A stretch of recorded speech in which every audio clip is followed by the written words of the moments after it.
This is Why Am I a Mets Fan? A podcast hosted by Samantha Croston and Ashley Wenskoski.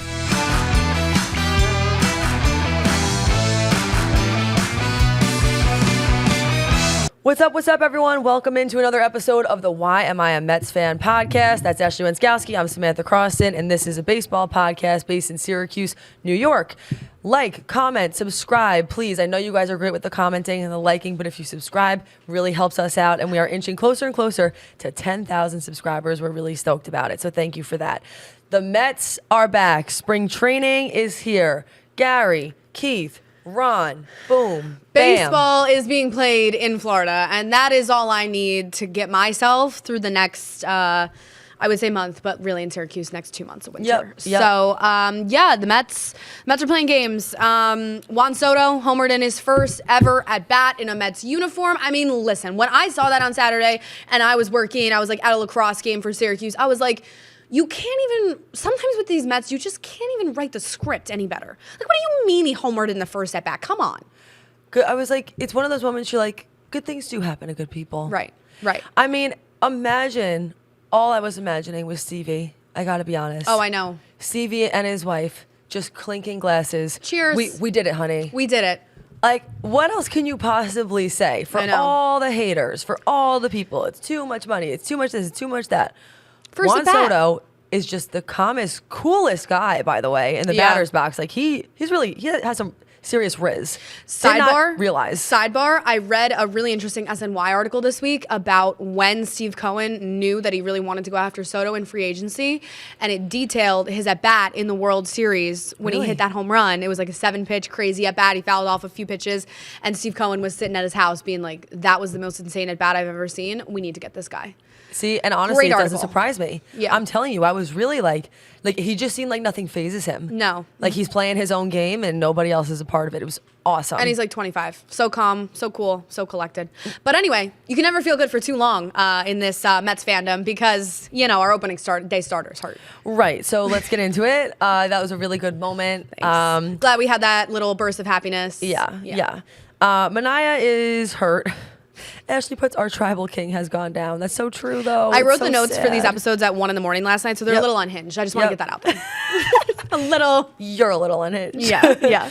He has a right oblique strain. He will be shut down from throwing for a couple weeks, more than likely to start the season on the IL. It's one of those just, how'd you hear with it?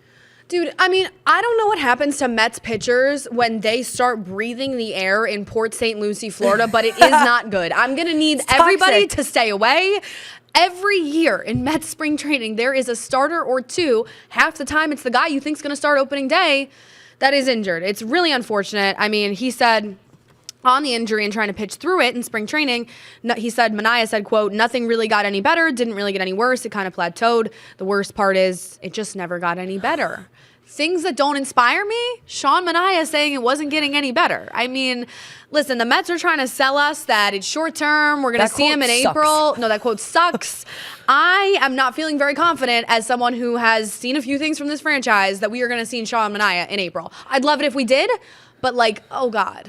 I know what you mean, though. Like, I feel like even in some of those press conferences, they're asking Mendoza, and he seems very calm. Right. Oh, it's all fine.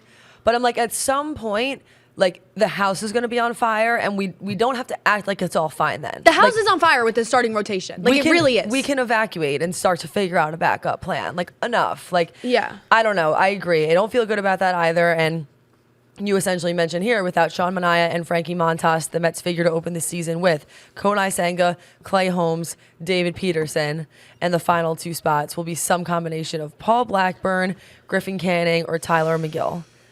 And we all know, if you've been here for literally even 2 weeks, but especially if you've been here for like 100, you know how Ashley feels about that. The prospect of this starting rotation with no Montas and no Manaea, the prospect of Clay Holmes or David Peterson being your number 2 starter is really like about to bring me to tears. Like, I can't even, we need some sort of intervention.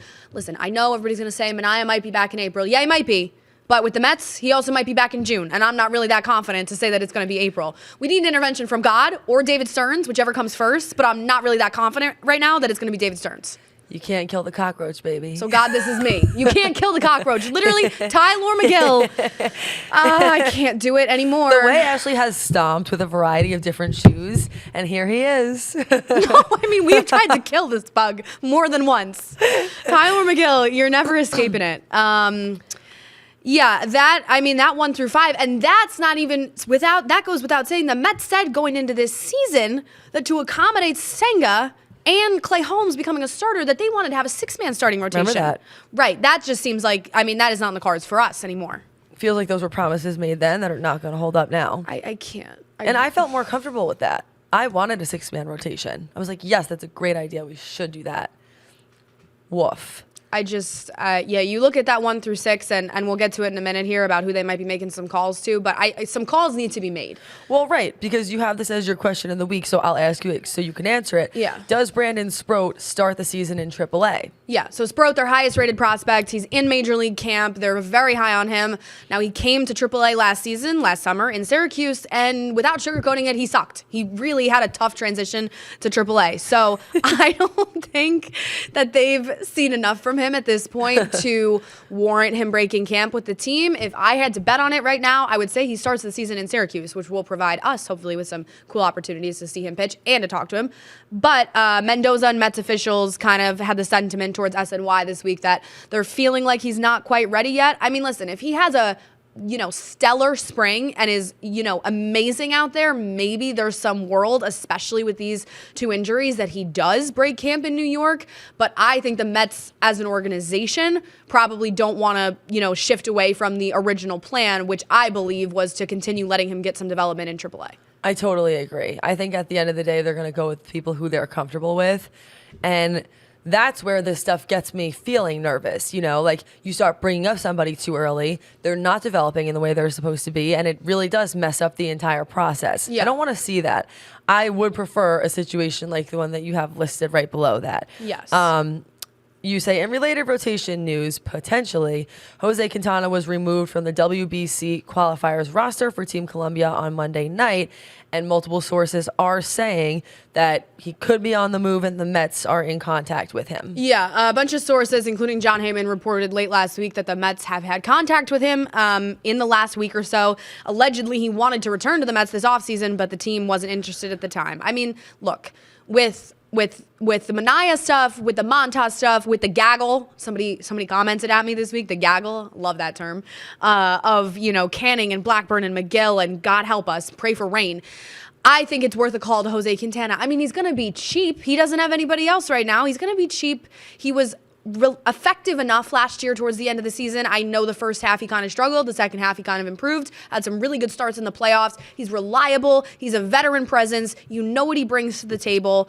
Give Jose Quintana a couple $1 million for 1 year, at least to get some veteran presence on this team. I mean, looking at the gaggle, right? Those are guys that are not proven major league starters by any way, shape, or form. I'm not comfortable with the gaggle. I am not comfortable with the gaggle. And I'm not laughing. No, I agree. I actually can't believe that hasn't happened already. Get Jose Quintana's agent on the phone. Like, this is ridiculous. Enough is enough. He wants to be a Met. He said it. He wants to be here. Give him $3 million. What is the lag? What is the lag? I don't know. I don't understand that either. That, out of those 2 options that you said, that's my preferred option. Yeah. I feel like people underrated Quintana. I thought he was a really good starter last year. Yeah, I mean, Genuinely. in the second half, he improved. I think he had his moments, his meltdowns in the first half, but when he needed to be good last year, down the playoff run and down the stretch, he was. Somebody call Jose Quintana. Shouldn't that matter? Yeah. How you're playing in the playoffs and all that? I'm just surprised that wasn't still fresh on people's minds and that it's taken that long. I mean, whatever, I get it. They needed to see where all the pieces ended up, but at this point, I'm like, dude, there's no way that the Mets decision makers aren't having these kinds of conversations every single day. And when that happens, it's time to stop talking about it and act. And to me, Sproat hasn't even proven yet that he can handle AAA hitters. I'm not interested in seeing him flounder in New York in April. I think keep Brandon Sproat down for another month or two, bring him up in June or something when he's had a few proven starts.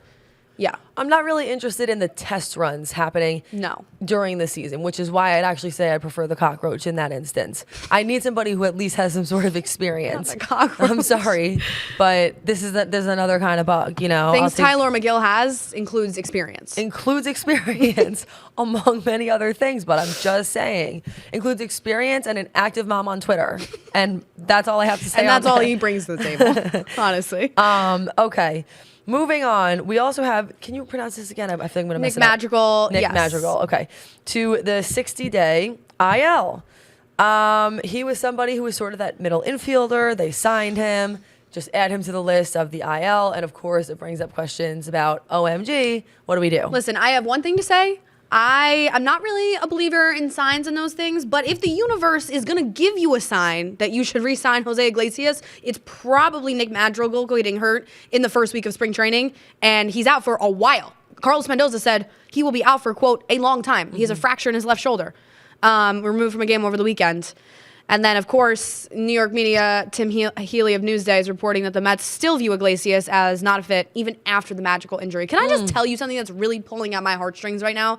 Jose Iglesias on Instagram commenting OMG under all the Mets posts is a lot for me to handle. Like, that is, I mean, we are like going to rip my heart out of my chest. Come on. He's like the friend in middle school who moved away to a different town and he just like cannot get over it. He's like, I just want to go back. Like, I just want to be with my boys. But you were still friends. I know. You're still friends 100%, but they're trying to break this up and it's so upsetting. I mean, I'm sure you saw this, but like, even when Soto hit the home run, the SMY crew was panning away to signs that said Soto MG. Right.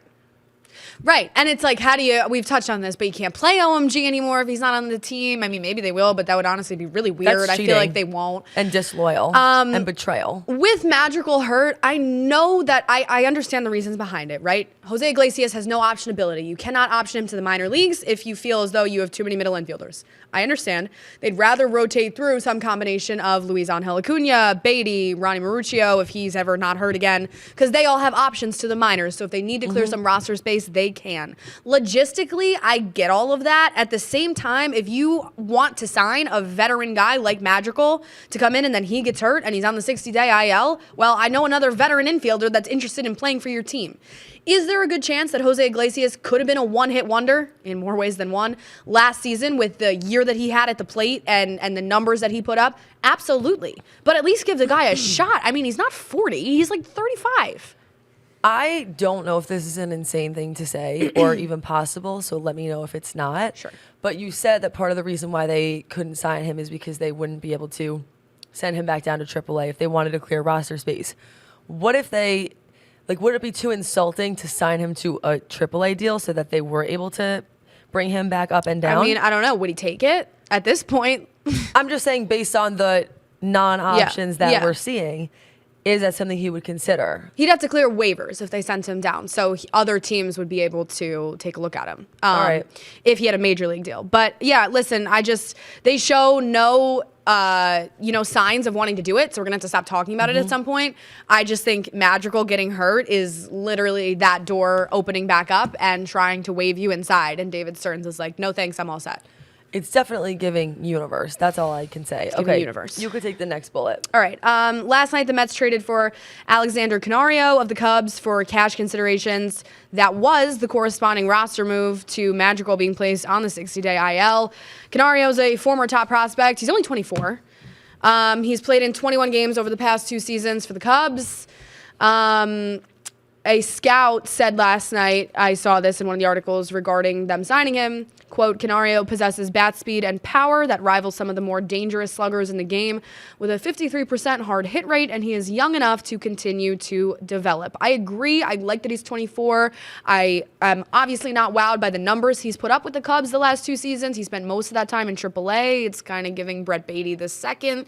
But I think maybe a guy worth taking a flyer on when you're giving up cash considerations for him. But, I also think Mets social media and stuff, it does stick out to you. All right, they have an infielder and 2 starting pitchers get hurt and we're going to trade for an outfielder. Like, what is, to me, Canario, I know he took Madrigal's roster spot, but it does seem rather unrelated. I think the Cubs designated him for assignment. David Stern said, oh, I like him. Let's pick him up. I don't think it's correlated to any of the other roster issues that have happened this week. Yeah, I agree.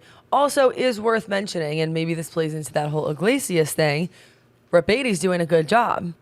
And you know that everyone's seeing that. A movie that I have seen a few times is Brett Baty raking in spring training. I mean, he's hitting homers, he's hitting doubles, he looks great at the plate, his bat speed looks awesome, he's hitting balls hard. I've seen the movie before. Brett Baty, this might be his last chance to prove all of us wrong in terms of his spot on the major league level. That when it matters, he can do it. Yeah, also, let's just bring it up, let's just get it out of the way. Juan Soto bought him a car for giving up number 22. It was allegedly a $92,000 Chevy Tahoe, which is, people were making fun of the fact that Brett Baty's dream car is a Chevy Tahoe. And I agree. Like, who goes around saying that their dream car is a Chevy Tahoe? Crazy. Looked like a lovely car.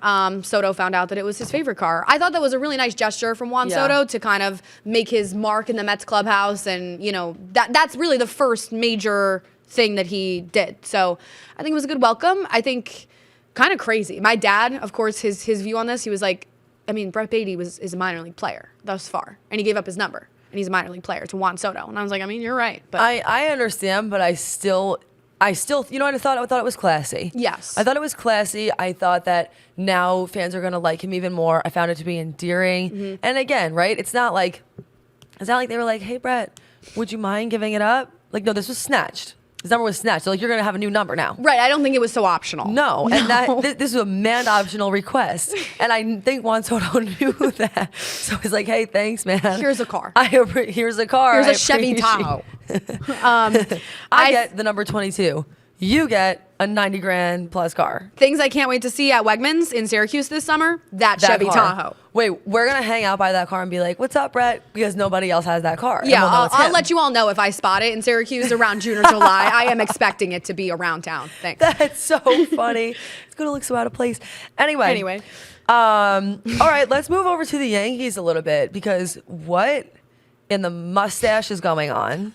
What in the facial hair is happening? The Yankees are kind of having a crash out this week. I'm not going to lie. I know. They totally are. I might too if I lost Juan Soto to the Mets. I don't know. I know.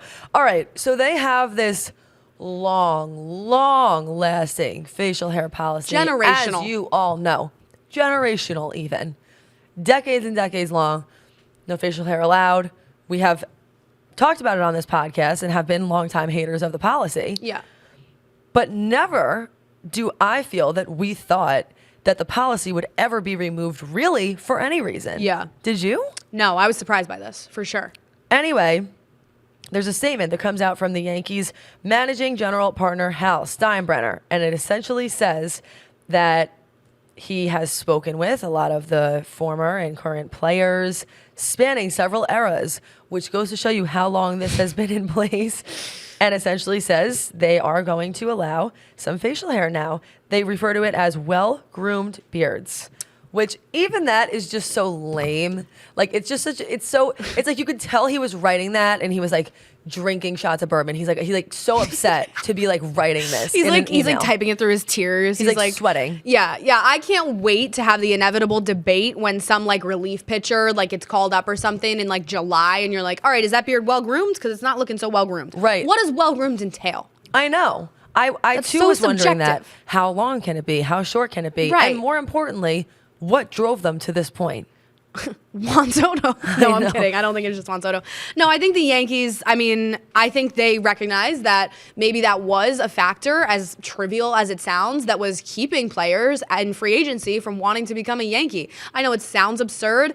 I think it definitely is a signal that they are modernizing beyond some of their long-standing traditions and whatever. Those long-standing traditions are what makes the Yankees, you know? Are we going to see names on the back of their home jerseys anytime soon? I don't think so. I think they'll only go so far with this stuff. But I do think the facial hair policy was something that maybe was preventing them from signing guys they wanted in free agency. Yeah, first of all, if I had facial hair, I'd be ultimately really annoyed to not have it. Yeah. But also, I feel like I actually don't think you're crazy at all. I'm not even kidding. I think that this was a microcosm of a lot of larger things that were going on with the Yankees. I agree. That people just didn't really like about their culture. And honestly, I think the fact that you see this statement come out from Hal Steinbrenner is proof of that. Yeah. Like, they wouldn't change the policy unless there was legitimately that much pushback that they felt like they had to. And you know what the feedback is? This team is not Rizzy. This team is lacking charisma. That is what former players and current players probably told Hal. And Hal was like, you know what? Looking around, you're right. So other people are wanting to go to the Mets, a team that is the opposite of, I mean, they have all the charisma in the world, and it seems relaxed. How many times are people saying, oh, it seems like Juan Soto is having so much more fun in spring training this year? Yeah, you know I wonder why that is. Because nobody's monitoring how much facial hair he has. Or monitoring anything. Right. Like, I just feel like the Mets allow for more. The Mets, You know? we said it at the end of last year, the Mets wired, the Yankees tired. The Yankees are giving that they need to modernize a little bit and I guess really come around to this modern era of players. Like I said, their cultures and their traditions are important. That's what makes them the Yankees. But at the same time, to your point, I don't think they would have changed this policy unless it was impactful. The Yankees must have lost a few players in free agency to facial hair. And I'm not even making a joke. Or just a culture. Or why would they have changed it? And they felt like maybe this is a way they can start to, like you said, modernize a little bit. Yeah.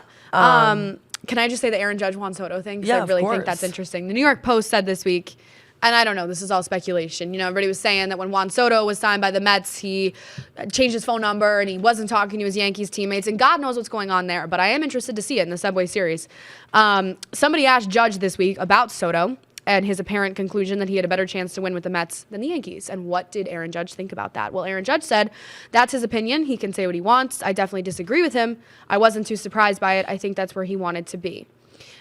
Soto then, in a corresponding quote, told the New York Post, what do you think Judge is going to say? If you ask the Marlins are going to tell you that they have the best chance to win. Oh. Comparing Comparing the Yankees to the Marlins is just the biggest mic drop I've ever heard in my life. Like, go off. No, like he snaps, I fear. I'm really interested in that relationship and if it is nuts. actually Frosty or if that's like media drum up, you know? Yeah, I know. I'm confused by it too. It's like you're wondering if they're getting coached by media or if there was actually an underlying thing going on where they maybe just, I don't know, they seem to love each other the whole season. So I'm going to be honest, that's a hard thing for me to have a conspiracy theory on. Or is Judge a little offended? He's like, what do you mean you think you have a better chance to win across town in Queens? Come on. I know. Lifelong Well, Yankee. Then they're going to have to prove it. You could do the tweet of the week. That's a good one. Tweet of the week, ending our Yankees crash out segment, is the funniest thing I've ever seen in my whole life. At Sandra Patches O'Houlihan on Twitter. Somebody had a bumper sticker. I'm assuming in the California area. It had a Dodgers bumper sticker. And then there was a bumper sticker made of Game 5 of the World Series when it was the Yankees were up 5-0. We all know the story, okay? With the bases, 2 outs, the whole thing, the 5th inning. Somebody literally has that screen grab of what the score bug on Fox of that. How a car fantastic. magnet. That is fantastic trolling. That is grade A level trolling. It's awesome. Clearly, this woman must be a Yankees fan because she's like, I'll just go screw myself. And Yeah, that's she how said, puts I'll go it. F myself. That was the Yes, caption. Yes. Good stuff. No cursing. Good stuff. But yeah, it was amazing. It Where was do I absolutely find one of amazing. those? Please tell me. Yeah, if there's somebody who's selling those, I'm not sure how they got that custom made. I may or may not be interested in having one of those somewhere on the set. Yes. Okay, other bits and bobs. What appeals to you here? And then we'll get out of here. Regarding Vlad Guerrero, there's been some stuff on that this week. With Vlad talking to Blue Jays reporters, he said that he does not plan to negotiate a contract extension in season, which is obviously going to pave the way for him to become a free agent next offseason. A lot of rumors there with the Mets. Obviously, Pete Alonso has an opt-out after this year. He told Blue Jays reporter what he wants in free agency, quote, a winning team. That's what I'll be looking for in free agency. As you guys know, my dad played a lot of years. He never won a World Series. My personal goal is to win a World Series and give the ring to my dad. First of all, beautiful sentiment. Okay. Second of all, that's Mets, Yankees, Dodgers music, not Blue Jays music. Yeah, I totally agree with that. Wow, that is so truly touching. Yeah, I know. What a Give the ring to really his nice, dad. yeah, what a really nice thing to say. I hope the Mets do get him, but I agree. Yeah, that's not That's not you play on the Blue Jays for long enough, you're going to end up on the same path as your father, I unfortunately fear. Little brother. We don't want to step in those same potholes up in Toronto. I mean, he plays for the Blue Jays. What do we expect? All right, folks. Anything else you have to say, and then we'll wrap it up. Carlos Mendoza said he's had conversations about Francisco Lindor becoming captain. He said that to WFAN this week. I've had some conversations. I hope he keeps having more of them. I maintain the prediction that I said months ago that maybe it'll happen when they retire David Wright's number in the summer. We're going to have to go back to that if it happens, because it'll be awesome that you said it first. Make it happen. Make him a captain, you cowards. Thank you so much for joining us. That's Ashley Wenskoski. I'm Samantha Croston. We'll see you back here when the next big thing happens.